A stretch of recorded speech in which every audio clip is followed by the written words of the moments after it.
Hello dear students, welcome back to our channel Total Science। पिछले video में मैंने आपसे सजेशन मांगी थी कि हमारा नेक्स्ट वीडियो मैथमेटिक्स के कौन से टॉपिक पे होना चाहिए। उस पे सजेशंस तो कम आई, लेकिन जो स्टूडेंट्स मुझे पर्सनली जानते हैं तो पर्सनल इनबॉक्स करके मुझे दो तरीके की सजेशंस मिली। एक तो छोटे बच्चे जिन्होंने हमें 8th की मेंसुरेशन के बारे में डिस्कस करने के लिए कहा, और कुछ बच्चों ने हमें कैलकुलस के लिए डिमांड की है।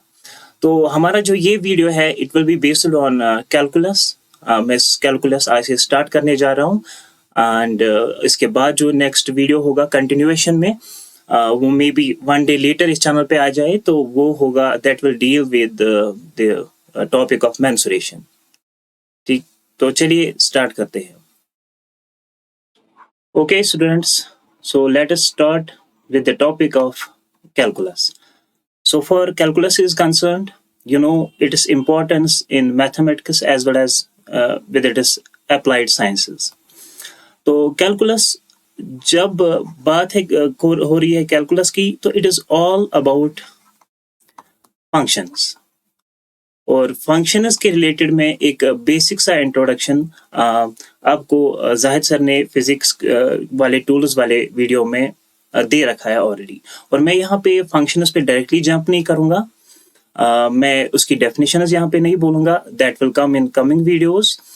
तो उससे पहले मैं यहाँ पे एक्चुअली कैलकुलस के बारे में, दैट मीन्स फंक्शंस के बारे में, when we talk about calculus that means I am talking about functions. तो जैसे ही मैं फंक्शंस को स्टार्ट करने जा रहा हूँ, उससे पहले मैं बताने जा रहा हूँ आपको कि एक्चुअली फंक्शंस की नीड क्या थी, why we need to define these functions. तो स्टार्ट करते हैं बेसिक से। यू नो दैट स्टार्टिंग से मैथमेटिक्स के दो ब्रांचेस एग्जिस्ट करते थे। Number first was arithmetics and number second parallel में चल रही थी, that was geometry. When we talk about arithmetics, you know that it is the maths of numbers. तो जब भी हम नंबर्स की बात करते हैं, वो वाला मैथमेटिक्स जो आप स्टार्टिंग डेज में, स्टार्टिंग क्लासेस में पढ़ते हो, आप नंबर सिस्टम्स पढ़ते हो 1 2 3 4, फिर उसके बाद इनकी एडिशन, इनकी सब्ट्रैक्शन, इनकी मल्टीप्लिकेशन, इनकी डिवीजन, ये सारी चीजें करने जा रहे हो। तो ये जो होती है इस मैथमेटिक्स को हम कहते हैं अरिथमेटिक्स। और इसी के पैरेलल में आपको चल रही होती है ज्योमेट्री। यहाँ पर आप स्टडी कर रहे हो ऑल अबाउट फिगर्स, है ना, just like rectangle, square, triangle, इनके बारे में आप पढ़ने जा रहे हो। लेकिन जैसे ही हम इन ब्रांचेस में जैसी एडवांसमेंट हो रही थी, तो नीड हुई कि इनके अलावा भी कोई एक ब्रांच होनी चाहिए जिसमें हम इनको डील कर सकते। Let me put it in this way कि फॉर एग्जांपल अगर ऐसी क्वेरी उठी होती उनके दिमाग में कि फॉर एग्जांपल मुझे एक रेक्टेंगल का एक कमरा बनाना है, एक रूम बनाना है, उसका एरिया होना चाहिए 24। ठीक है, इसका एरिया होना चाहिए 24, और इसका एक साइड, मतलब मुझे जो अवेलेबल स्पेस है, जो अवेलेबल मेरे पास जमीन है, फॉर एग्जांपल उसकी जो ब्रेड्थ है, एक साइड है, दैट इज 4। अब ये बंदा सोच रहा है कि मुझे इसकी लेंथ कितनी डालनी चाहिए ताकि इस कमरे का एरिया जो है वो 24 बन सके। Is that right? ओके। तो उसके लिए उसको क्या करना था? अभी तक जो उसके पास अवेलेबल टूल्स है, उसके पास अरिथमेटिक्स है, उसके पास ज्योमेट्री है, तो वो क्या करने जा रहा है? एक्चुअली उसको बनाना था ये सारा, उसको एक्चुअली कमरा बनाना था, फिर देखना था कि इसका एरिया मैं कैसे करूं, और तब जाके एक्चुअली मैन्युफैक्चर करके उसको पता चल जाता कि इसकी लेंथ जो है वो मुझे 6 चाहिए ताकि इसका एरिया जो है वो 24 बना। तो अब ऐसी ही बहुत सारी प्रॉब्लम्स होंगी, तो हर बार एक मैथमेटिशियन इतना मजबूर नहीं है कि वो हर बार वो फिगर्स, वो शेप्स हमेशा बनाते जाए। तो इसके लिए एक इसने डिवाइस फाइंड किया। इसने कहा कि चलो मैं क्या करता हूँ, मैं इस मैथमेटिक्स में अब अल्फाबेट्स की एंट्री करता हूँ। ठीक है, उसने कहा कि देखिए मुझे इस रूम का एरिया चाहिए था 24, मुझे एक साइड पता है ये 4 था, अब ये कितना होगा? तो इसने कहा मुझे नहीं पता अभी तक ये क्या है, let me give it an alphabet, for example it is x, and you know that area of this rectangle is length into breadth. तो लेंथ इसने मानी थी x, ब्रेड्थ इसको पता था इट वाज 4, एंड एरिया इसको चाहिए 24। तो यहाँ से इसको मिलेगा x इज इक्वल टू 24/4, सो यहाँ पे मिला इसको 6। ठीक है, तो यहाँ पे ये कामयाब हो गया। अब ये जो ये नई ब्रांच बन गई मैथमेटिक्स की, इसको हम कहते हैं अलजेब्रा, जहां पे अब मैथमेटिक्स में नंबर्स के साथ साथ क्या है, अल्फाबेट्स भी है, नंबर्स भी है और अल्फाबेट्स भी है। तो वो वाला मैथमेटिक्स जिसमें आपको नंबर्स भी आते हैं, अल्फाबेट्स भी आते हैं, इसको हम बोलते हैं अलजेब्रा। ओके, यहां तक समझ आया? ठीक है, तो अब ये अलजेब्रा एक्चुअली इसकी इंट्रोडक्शन क्यों हुई, तो हमें पता चला कि एक्चुअली जो हमारी ज्योमेट्रिकल फिगर्स है उनको मैथमेटिकली लिखने में जो ब्रांच हमें लगती है दैट इज अलजेब्रा। अब बोलोगे सर कैसे? देखिए, जैसे कि अगर मेरे पास एक फिगर है, ज्योमेट्रिक फिगर है स्क्वायर, तो मैथमेटिकली मैं इसको कैसे लिख सकता हूँ? मैं इसको लिख सकता हूँ ऐसे एक्स स्क्वायर, वायर मैं बोलूंगा एक्स जो है ये इसका साइड है ना। तो दैट मीन्स ज्योमेट्रिकली एक स्क्वायर बनाना और मैथमेटिकली ऐसे एक्स स्क्वायर लिखना, this is one and the same thing. और ये मैं आपको बताने जा रहा हूँ, एक बात मैं आपको बताना चाहता हूँ कि एक मैथमेटिशियन जो है उसके लिए दुनिया की सारी चीजें जो होती है वो होती है मैथमेटिकल ऑब्जेक्ट्स। दैट मीन्स उसके लिए जो ह्यूमन बीइंग्स है वो ह्यूमन बीइंग्स नहीं है, rather they are mathematical objects. उसके लिए दुनिया के सारे प्लांट जो है वो प्लांट्स नहीं है, वो मैथमेटिकल ऑब्जेक्ट्स है। तो वो उसको क्या चाहिए? मैथमेटिशियन को इंसान नहीं चाहिए, उसको ट्रीज नहीं चाहिए, उसको एनिमल्स नहीं चाहिए, उसको क्या चाहिए? उसको चाहिए मैथमेटिकल ऑब्जेक्ट्स। दैट मीन्स उसको चाहिए नंबर्स एंड अभी अभी हमने देखा कि अल्फाबेट्स, उसको इन्हीं की कॉम्बिनेशन चाहिए, numbers as well as alphabets. तो अब ज्योमेट्री जो थी, आपको पता है कि it is difficult to deal with geometry, क्योंकि बार बार हमें बड़ी बड़ी फिगर्स बनानी है, तो हम इनसे डील नहीं कर सकते। हम चाहते हैं कि इन ज्योमेट्रिकल फिगर्स को हम मैथमेटिकल ऑब्जेक्ट्स में सिंपली लिख पाए। जैसे कि स्क्वायर को मैं लिखता हूँ एक्स स्क्वायर, अगर मेरे पास रेक्टेंगल होगा तो मैं इस रेक्टेंगल को कैसे लिखूंगा? L इंटू बी, मैं बोलूंगा वायर L जो है it is length and B जो है इट इज ब्रेड्थ। तो इन्हीं को मैं कहता हूँ मैथमेटिकल ऑब्जेक्ट्स। दैट मीन्स जो कुछ अब मुझे इस स्क्वायर के साथ करना था, मतलब इसका एरिया बढ़ाना था, इसका एरिया घटाना था, इसका साइड बढ़ाना था, जो भी कुछ मुझे ऑपरेशन यहाँ पे करना था, वो सारे के सारे ऑपरेशन, वो सारी चीजें मुझे किस पे करनी है? इस एक्स स्क्वायर पे करनी है।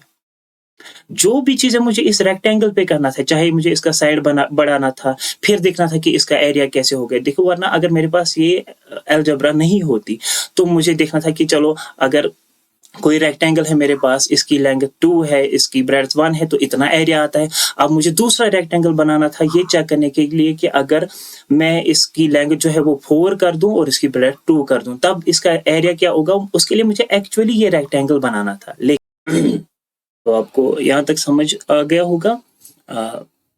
मुझे ऐसे आपको इस चीज में एग्जांपल देने दीजिए। देखिए, अगर मेरे पास कोई रेक्टेंगल है जिसकी जो लेंथ है वो 2 मीटर्स है और जिसकी जो ब्रेड्थ है वो 1 मीटर है, तो इसका कुछ एरिया होगा जो कि अगर हमारे पास पुराने ही टूल्स थे, अरिथमेटिक था, नंबर्स थे हमारे पास, तो उसको पता है कि वो इसको कैलकुलेट करेगा, इसका एरिया जो आएगा that is 2 metre square, that is done. अब मसला ये है कि अगर इसके पास एक क्वेरी होगी कि what will happen to the area अगर मैं इसकी लेंथ जो है वो 2 से चेंज करके अब 4 कर दूं।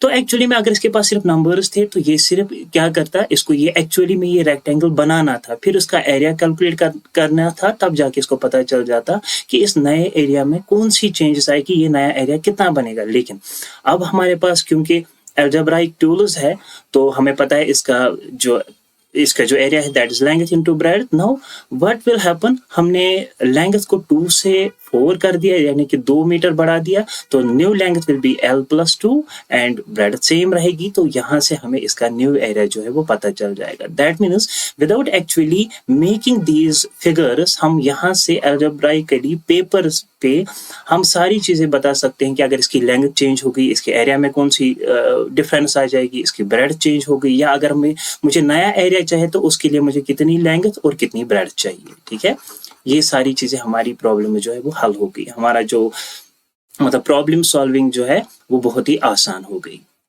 ठीक, नाउ इतना ही नहीं है, हमारे पास इतने ही ग्राफ्स नहीं है, इतनी ही फिगर्स नहीं है, there are infinitely many figures like this is also a figure, a graph, more precisely अगर मैं बोलूं तो it is a graph। ये rectangle itself it is a graph, this square itself it is a graph, circle, this is a graph. तो बहुत सारे geometrical figures हैं जिनको हम किस कैटेगरी में ला सकते हैं, ग्राफिकल कैटेगरी में। और ग्राफ को अब इसी तरीके से मैथमेटिकली डिफाइन करना, यानी कि इनको मैथमेटिकल ऑब्जेक्ट्स बनाना, उसके लिए जो डिवाइस जो मैथमेटिशियंस ने दुनिया में लाई, उन्हीं को हम कहते हैं फंक्शंस। तो अगर आपको बोलेगा what actually these functions was for, तो आप बोलोगे to represent these geometrical figures mathematically. तो इन ज्योमेट्रिकल फिगर्स को, इन ग्राफ्स को मैथमेटिकली दिखाने में जो टूल्स हमें यूज होती है, उन्हीं को हम कहते हैं फंक्शंस। ठीक, तो this was the need of the functions. अब आपको पता है कि आप कोई भी ग्राफ ले लो, चाहे ये लाइन ही ले लो, आप अगर इसको गौर से देखोगे, it is actually the collection, it is actually the collection of points. Am I right? ठीक, तो that means हमारा जो starting point होगा, और ये जो ये collection थी, ये किसी रूल के तहत है, ये ऐसे ही randomly नहीं है, इनके बीच में कोई रूल है। That means जब भी इन पॉइंट्स में कोई रूल है, तब जाके ये ऐसा ग्राफ बनाता है। जब इन पॉइंट्स में कोई रूल है, तब जाके ये सर्कल बनाता है। आपको पता है यहाँ पे कौन सा रूल है? मैं सिंपली आपको सर्कल की एग्जांपल देने जा रहा हूँ। यहाँ पर कौन सा रूल है? यहाँ पर रूल ये है कि अगर हमारे पास एक फिक्स्ड पॉइंट होगा, देन मैं ले रहा हूँ एक collection of point such that वो हमेशा इस फिक्स्ड पॉइंट से इक्वी डिस्टेंट रहे, उनकी डिस्टेंस जो इस पॉइंट से है वो सेम रहनी चाहिए। तो this is here the rule. तो इसी रूल के तहत जो है ये सर्कल बनता है। दैट मीन्स हर किसी ग्राफ में एक रूल होता है। So actually I can say at last कि जो ग्राफ्स होते हैं, वो होते हैं एक्चुअली, जो ये ग्राफ्स होते हैं, these are actually collection of points with a rule.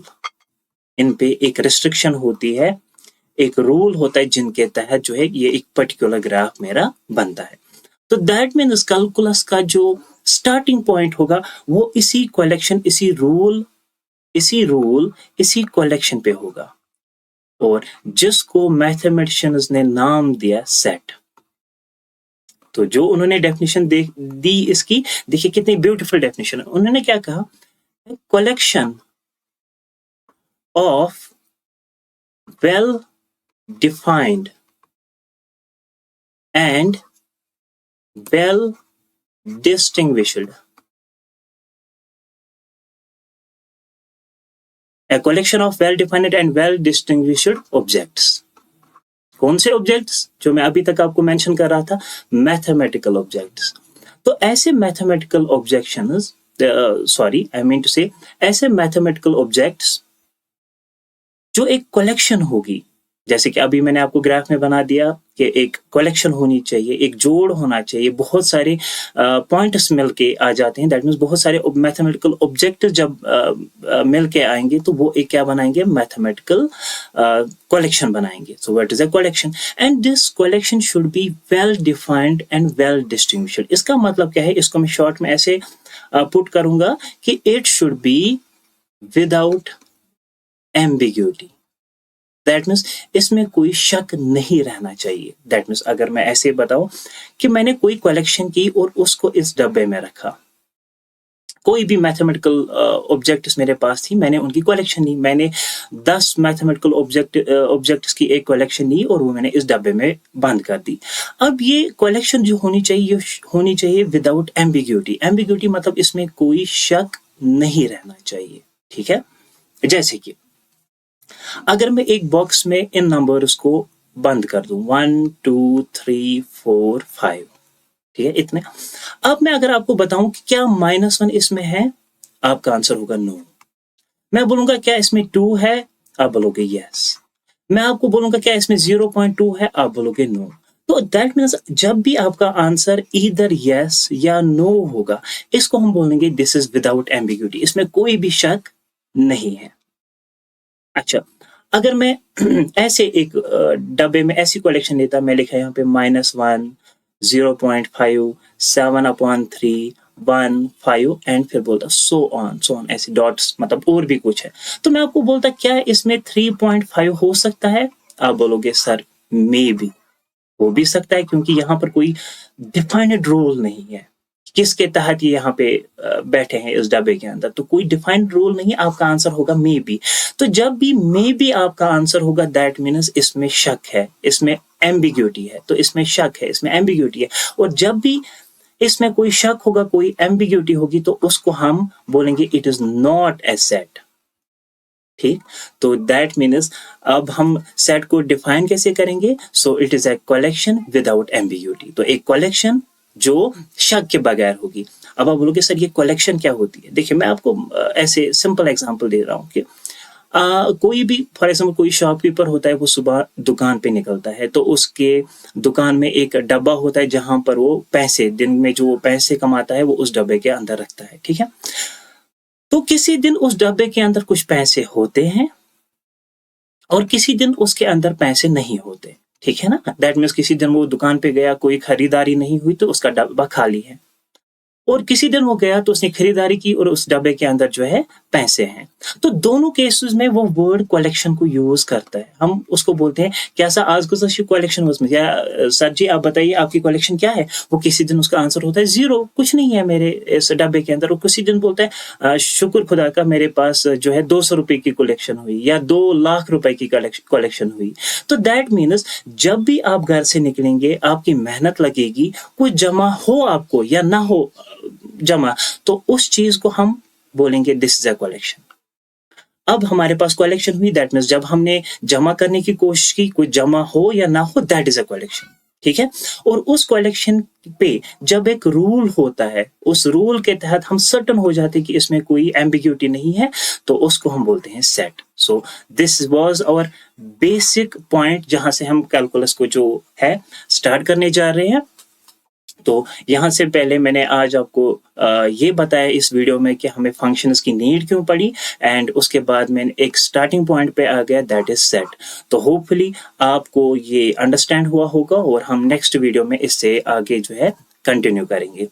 तो अगर आपको ये वीडियो पसंद आया हो तो आप हमारे इस वीडियो को लाइक कर दीजिए और हमारी इस चैनल को ग्रो करने के लिए मदद कीजिए, अपने दोस्तों के साथ इसको शेयर कीजिए, हमारे इन वीडियोस को जो है लाइक करने पे उनको आमादा कर दीजिए, क्योंकि कंटेंट होपफुली एक लेवल का होगा, बहुत ही अच्छी क्वालिटी का होगा, आपको हर कोई चीज़ जो है आसान करके हम बोलेंगे। And please subscribe our channel. So I am signing off, thank you so much.